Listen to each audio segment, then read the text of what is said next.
All right, folks. So for our final philosopher of the semester, we are going over Friedrich Nietzsche. All right. Now we're going to break this lecture down into two parts. For this video, we're going to focus on the two big concepts of one, the will to power, and secondly, the master-slave morality and how the will to power can be reflected in a master-slave morality. And then for the third video, for the second video, we'll focus on Friedrich Nietzsche's concept of the Übermensch, the overman, right? Some call him the Superman, but it's the creator of new values, of a new ethics system, essentially the one who kickstarts a zeitgeist. This is an Übermensch, but we have to focus an entire video on that guy alone. So for this one, we are just going to focus on the will to power and the master-slave morality, all right? So first, the will to power. Now, what is the will to power? Well, Nietzsche said that everything in the universe has a general force that kind of underlies, that permeates all of reality, not just human behavior. So it's kind of like, in Taoism, remember the whole concept of the Tao, it's the force of nature itself. Or, it's just, or you can even compare it to the Force in Star Wars, right? That there's always this underlying base code to the universe that can't be overrun as long as life exists. Now, this only relates to life, but this underlying force that is only channeled by life is called the will to power. And it is the will to overcome and master everything. You could view this as like a type of, in the evolution of ideas, one idea competes with another to the food chain, right? How in all of life you have the food chain, right? And we are at the top of it. But we are at the top of it because out of all the, living species out on the earth, we have, like I said, the only highest will to master everything, right? Because remember, it's the will to overcome and master everything. So it's like, not only do we just overcome and master our own patch of grass, but it's just human behavior that we just explode and colonize like a virus all over the planet. And that's because we are just driven by this underlying ambition. And that ambition is created because this underlying force known as the will to power, right?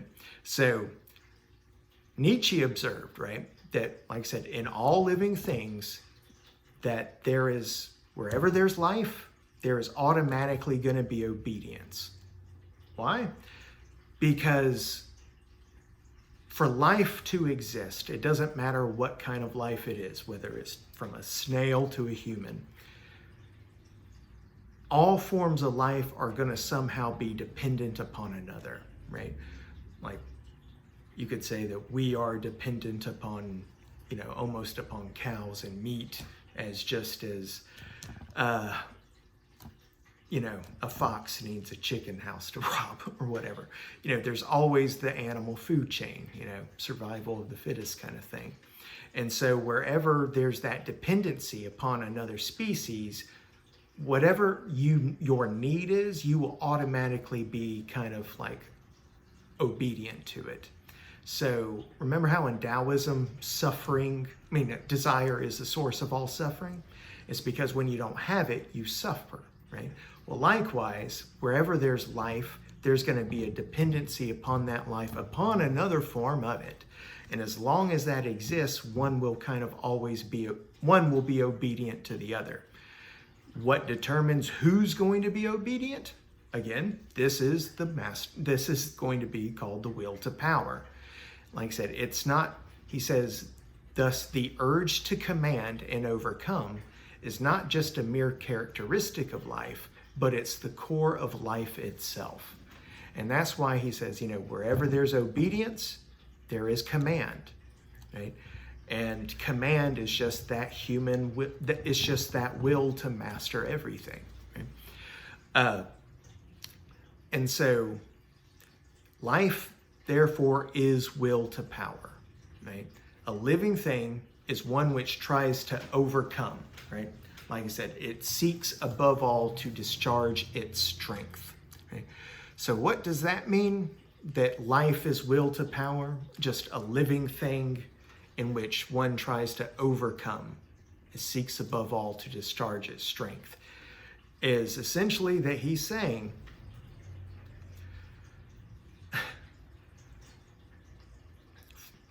for life to exist, right, if it's dependent upon something, then you're always going to have this power dynamic, right?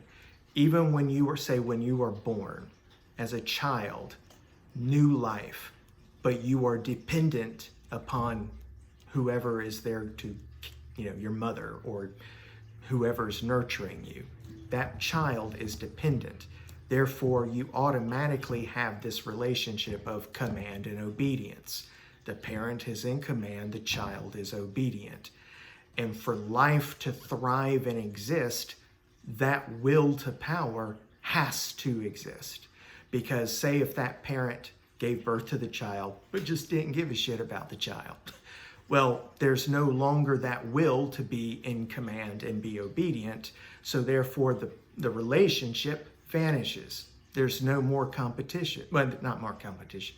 There's no more wanting or desiring to master everything when you just don't even want to be a part of it. Right?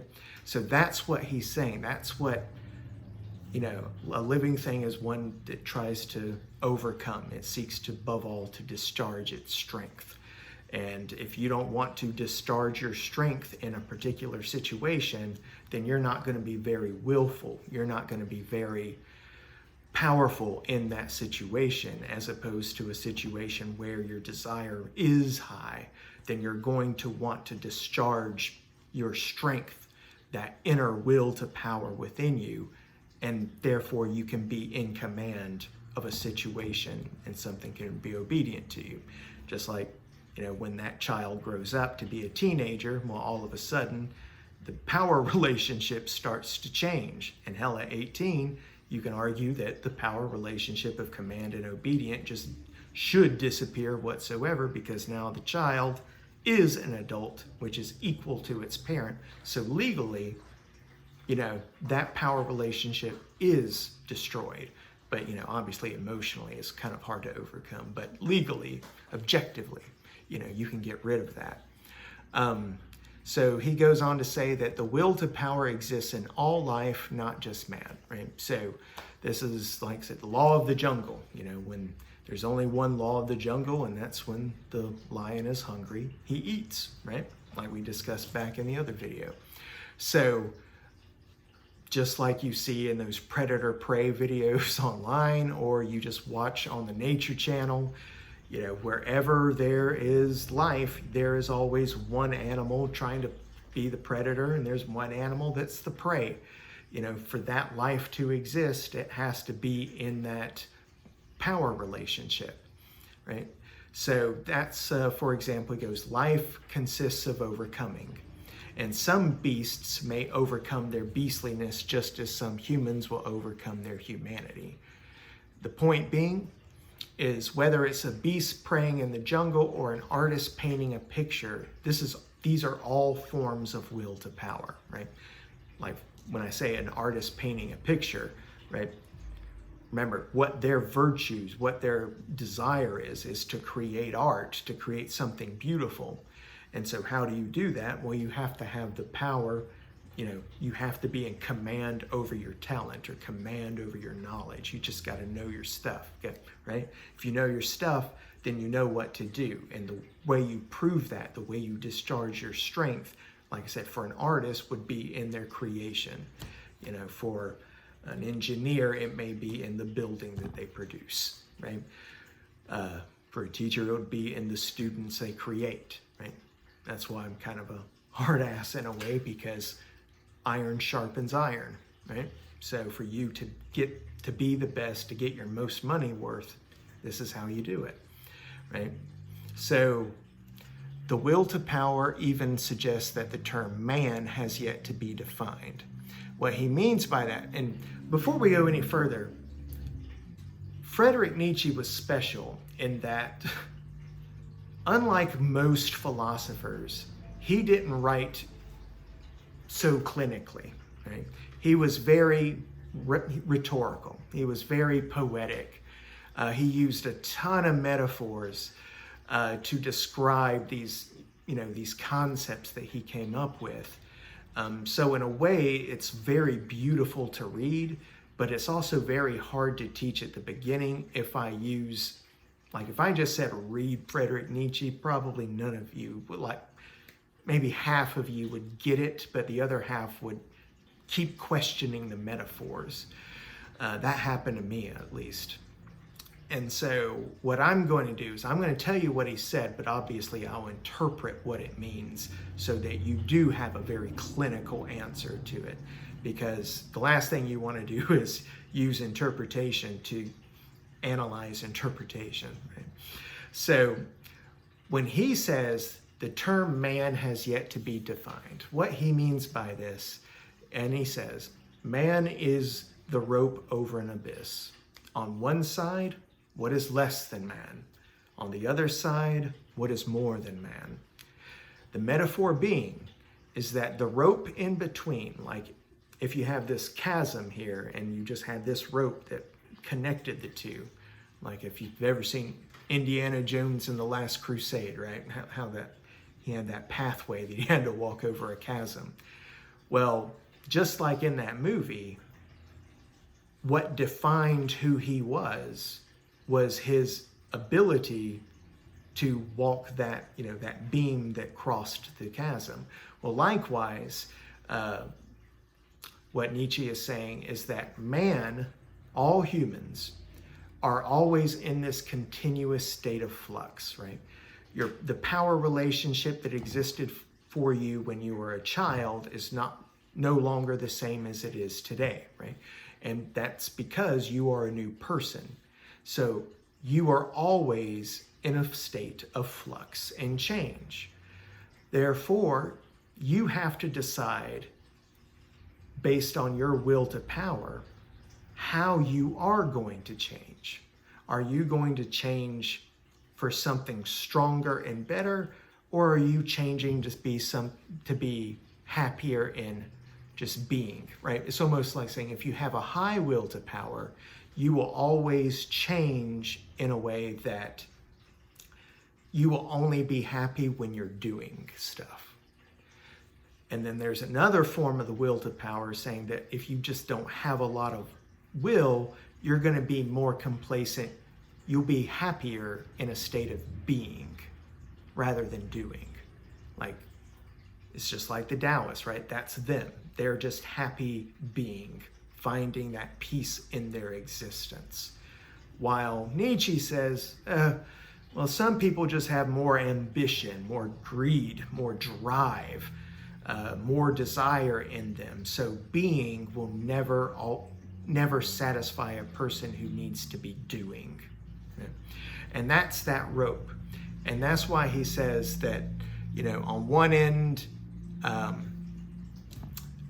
is someone with a low will to power, and on the other end you have someone with a high will to power.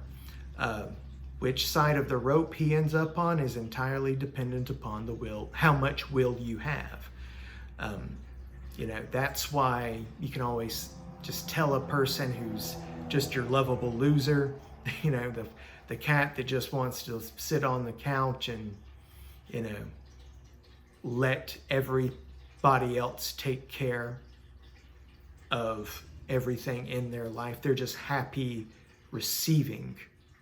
While there's other people that find happiness in the taking, not just receiving, not giving, but taking, So because that exists, this explains our lowest cravings to our highest creations, right? Aristotle, remember him, said that reason is what makes up the essence of man. Well, Nietzsche says, no, the essence of man lies in his ego. Right? he says that reason is and ought to be a slave to the ego. Well, why is that? It's the ego, the sense of self, right? That's what the ego is. If you like Freud, the id, okay? That gives a person their will to power. It's, so in this sense, I guess we can use a good Trumpism.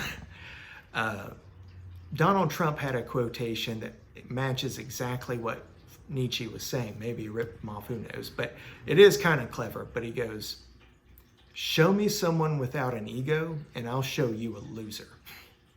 And that's exactly what Nietzsche is saying, is that usually you can measure how much willpower you have by how strong and powerful your ego is, right? Doesn't necessarily mean be arrogant, but when he says it's in your ego, it's if you just have this image and willpower to, like this image of you that only a high amount of willpower can create, then that's a person with a big ego, right? Because it takes a lot to fill it. But those people, he say, are what drive the will to power. It's like, if you want to see the most highest form of a will to power, find the person who has probably the biggest, probably most justified ego. Not the biggest ego like in a, a fraud type of way. Not like an ego in a con man kind of way. Not the ego like in a, California surfer kind of way. No, the ego of like a Warren Buffett, right? The ego of like an Elon Musk, the ego of, Kate Blanchett, that one actress, right? They have that ego because it's deserved. And a true, confident, high ego is usually someone who has a lot of command in their life. So there's more people, more things that are just obedient to them. Like Warren Buffett, right? Probably the richest, but he owns them so much. That's an expression of their will to power, is in what they command and what is obedient to them. That's how you measure power, right? So to Nietzsche, right, the old Greek versions of virtue were just being akin to being asleep, right? He said that they advocated peace and rest through contemplation of the eternal. But Nietzsche said that this is just too much, again, of the finding happiness in being rather than finding happiness in doing. So to Nietzsche, like I said, we already said that that's kind of worthless to him. So Nietzsche's virtues are that of creativity and self-conscious wisdom. Let's see, what else do you need to know? Yeah, so we already discussed how your ego is truly your self-expression. The ultimate goal for the will to power is to have unlimited self-expression, right? This is why when, say, someone in Hollywood, an upcoming director, right? Let's say an upcoming director, to prove their chops, they're a slave to the studio. They have to make what the studio wants them to make. But if their willpower, is high and their creation is deemed acceptable, then that director can start picking and choosing what he or she wants to direct, right? Because their influence, their will is increasing. And that's what he kind of means by the ultimate goal is to have, unlimited self-expression while at the same time not being limited by the creations of others. So you're not just a slave to what the studio gives you. No, now you can just pick and choose, right? You're not bound by them. Or you can actually just start creating your own movie. And if you do that, then that is obviously your your expression, your will being reflected. And that's, yeah. So depending on how much will to power you have can be reflected in our next concept called the master-slave morality. All right? So the key thing to take away from the will to power is that the will to power is the fuel that drives our next idea. It's kind of like in Hegel, how we discussed how the dialectic is what drives the zeitgeist. Well, likewise, the will to power is what drives the master-slave morality. For Nietzsche and many others, moralities like what you believe, morality, if you don't know, is what you believe to be considered good and evil, right or wrong, right? It's kind of, morality is 9 times out of 10 always created by the culture in which you live, right? If you act a certain way in South Carolina, it's considered good. If you act the same way in New York City, it may be considered bad, right? This is how culture creates morality, right? So likewise, that means that if that's how morality is created by our culture, then that means we've been the creator of morality the whole time. And that's why he says moralities are human creations. You can always say, well, God wants you to believe X, Y, Z, but that's because some guy said that. And then we made it sacred, and then it became something else. But at the end, it's still a human creation, right? But the first creators of these moralities were individuals rather than herds. So herd morality is the first form of morality, according to Nietzsche. It's where the master-slave both derive, right? So the herd morality is like the fertilizer, right? It's the soil, in a way, that's been fertilized by the will to power that allows for the plants of master morality and slave morality to grow, okay? So now herd morality is just the morality of those who just generally don't question their existence, just don't question their role in reality. They are always just kind of, the whole concept of ignorance is bliss, well, they take that to heart, right? They just don't, they just accept what's been given. They're just fine being complacent and as is, that's a kind of a herd morality. But it's the first form because that has to exist for change to exist and for something like a more, wherever there's command, there's obedience, right? So wherever there's a herd, it's always only can be a herd because something is mastering it to be a herd, right?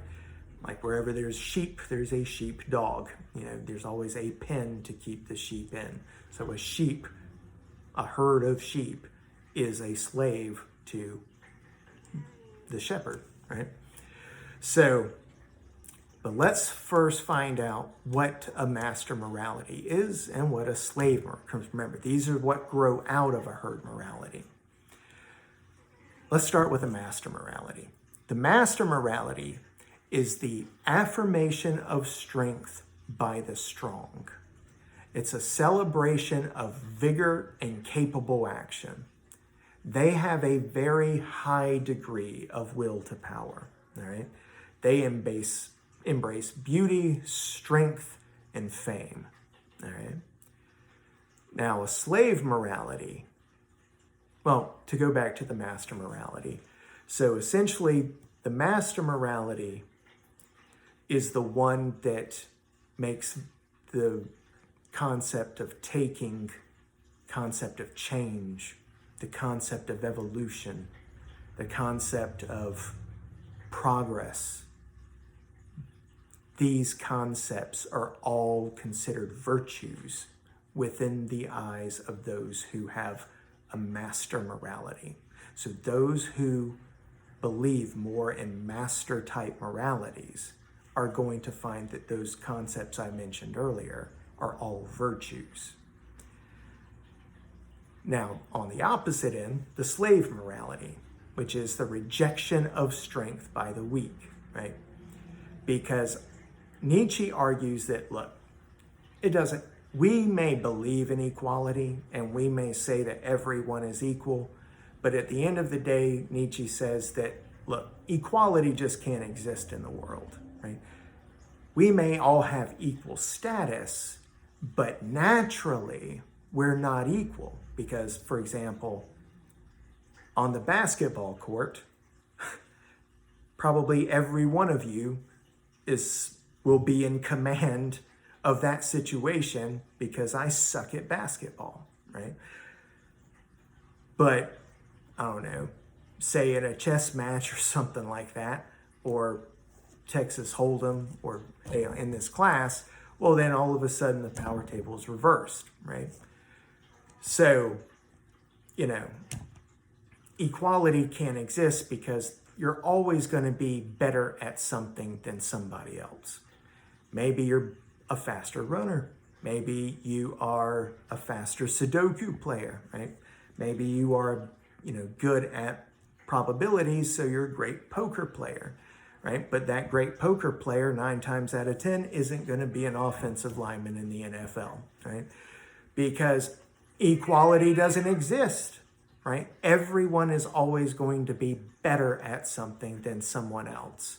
So if it cannot exist in the world, well, it cannot exist in the world because, like I said, no one would be in charge, right? So you can't have equality because we always, remember, live in this command-obedient relationship, and just naturally, people are going to be better at some things than others. So rather than demonize that, right? Because you could say, like, look at socialism. They demonize this whole concept that you should get paid for being better at something, paid more for being better at something. While in America, in capitalism, the better you are at something, the more you get paid, right? And that should exist because, because one, the market says it can exist, And we have seen which society has flourished behind that. Capitalism is very much master-slave, will-to-power driven, right? The more willpower you have, the more drive you have, the more likely it is you're going to make more money. It's just economic. Damn cat, right? Like it was the master and I was a slave. So that's the key thing to note, is that Nietzsche argues that slave morality is essentially negative. It's a rejection against and a revenge upon the rulers, the masters, and their values. To the herd, good becomes like a label attached to certain types of weakness, such as humility and passivity. Like being passive is considered, only a virtue for those who practice a slave morality, right? But if you are, trying to become a manager or something like that, being, manager or an owner of a business or even a coach, a passive, any of those is not going to be considered a virtue because you have to practice a master morality of command and obedience and, kind of having a bigger ego so that, people want to follow that. And that's the key thing. And even though I just said, Nietzsche kind of says that the slave morality is essentially negative, what he admits, though, is that both moralities are equally valid. Right? We can't escape, like you just can't have a master morality and not a slave morality. They have to exist at the same time, just like yin and yang, okay? Because if one dominate, like if there's nothing but masters, then there's no slaves, which means everyone is a slave rather than a master. But neither one of those statements are true, so that's why you have nothing. So you got to have both in order to have something. And that's why he says they're equally valid, but obviously one is preferred over the other. and it's preferred based on how much will to power you have. Okay. So for example, he says, eagles cannot help but be eagles, and lambs cannot help but be lambs. But lambs pretend that their weakness is voluntary, just as the strength of an eagle is voluntary and cannot be condemned, right? And so essentially a low degree of a will to power when morality is created by the oppressed in order to overturn those in value. So going back to the eagles thing, you can't blame, an eagle for doing what it's going to do. Yes, it's going to kill your favorite squirrel, okay? But that's because that squirrel is a slave in a way, or obedient to whatever is in command, right? Because remember, you can't escape this will to power. So just as a nut is a slave to a squirrel, well, so too is the squirrel a slave to the eagle, right? But it doesn't mean what the eagle does is considered an evil thing, right? So, but going on, like I said, a low degree of a will to power is when morality is created by the oppressed in order to overturn those in value. So the example he gives is how we can see the power relationships in a master-slave morality change and evolve like through the major waves of religious evolution, right? He begins by saying like it started, the morality that kind of, you want to say started it all was paganism, all right? So let's say paganism created the master morality. Like this is the rule of the land that you must follow, what, Athena and Jupiter Capitolinus have said, paganism. But as we saw, like as paganism grew, well, it started to oppress a different type of minority religion coming up. And this was the Judaism, right? This was the Jews that came about. But when Judaism obviously became the master, right? Eventually, obviously, the pagan churches were all torn down. But that's because Judaism became the masters, and at the height of the power, they became the masters, which gave birth to its obvious slave religion at the time, which was Christianity, right? So every religion starts off as a religion, what he meant by when the morality is created by the oppressed in order to overturn the values of those in power, right? So wherever there's one major religion, generally there's obviously a minor religion that's considered the slave. Like, well, because we have been oppressed by whoever, this somehow justifies our existence as being the chosen people that will one day, inherit the king of the earth, right? Generally, that's the mythology behind them all. So, but as one is in power, the master, there's one that's a slave. But eventually, that slave grows just like a yin-yang kind of spins.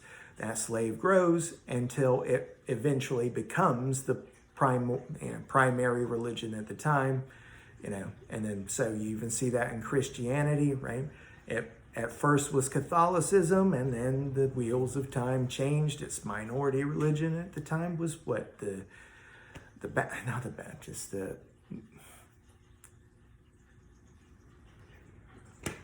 can't think of the word. Protestant. Yeah, the Protestant Revolution. That's what I mean. So, Catholicism was the master, the minor, the oppressed was the Protestants, with Luther. But then that just changed, right? It changed. It always does, okay?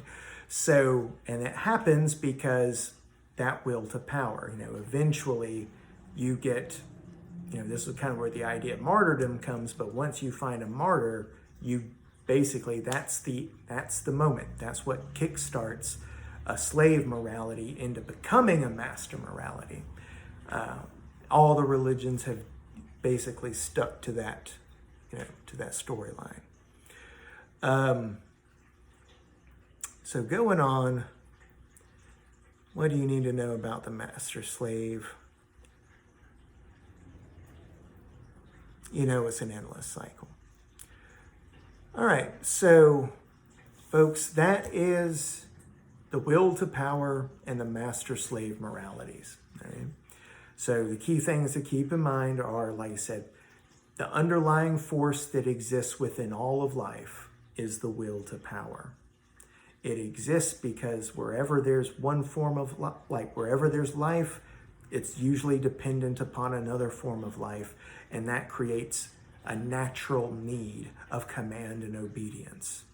And that natural need is seen in our everyday interactions in our own life, because we are life that wants to discharge its strength through our creations. And we can measure how much will to power you have by essentially what you create, or how much influence you have, right?